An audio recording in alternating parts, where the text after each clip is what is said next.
hello hello మిమ్మల్ని ఆగండి ఆగండి ఒక చిన్న కథ చెప్పైనా మీకు ఆ కథో ఈ కథో ఎందుకు నాకు చాలా ఇష్టమైన శ్రీకృష్ణుడు గోపికల కథ ఒకటి ఉంది చెప్పైనా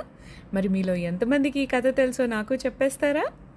కృష్ణుడి పట్ల అతని గోపికలకి ఉన్న భక్తి పట్ల మాట్లాడకుండా అతని గురించి కథలు ప్రస్తావించడం చాలా కష్టం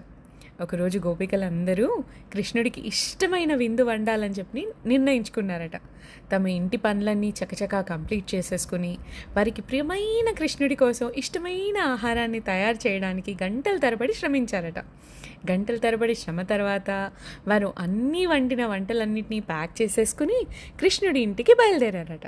వాళ్ళు కృష్ణుడి ఇంటికి చేరగానే అతిథులందరూ చాలా సంతోషంలో ఉండి అందరి మధ్యలో ఉన్న కృష్ణుడిని చూసి పక్కనే ఉన్న యశోదమ్మ గోరుముద్దలు తినిపిస్తూ అరెరే ఇంక దిష్టి తీసేసి చేయి కడుక్కోవడానికి అటువైపుగా వెళ్ళారట అక్కడ ఉన్న వాళ్ళందరూ గోపికల్ని చూసి అరే పాపం వీళ్ళు ఇంత కష్టపడి వంటి తీసుకుని వచ్చారే కానీ కృష్ణుడి భోజనమేమో అయిపోయింది అని చెప్పి ఆలోచనలో పడిపోయారట కానీ గోపికలు మాత్రం ఒక్క 2 నిమిషాలు అలా కృష్ణుడిని చూస్తూ ఉండిపోయారట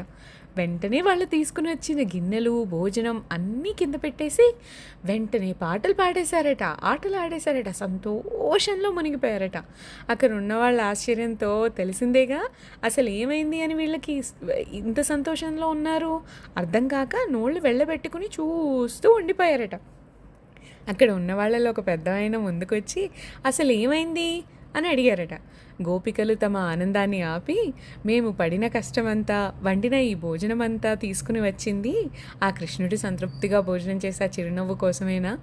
ఎవరు భోజనం తింటే ఏముంది ఆ చిరునవ్వు కోసమే మేము మా జీవితం ఉంది అని మళ్ళీ సంతోషంలో మునిగిపోయారట అసలు ఎంత బాగుందో కదా ఈ కదా ఇలాంటివి ఎన్నో కృష్ణుడికి అతని గోపికలకి మధ్య ఆనంద క్షణాలు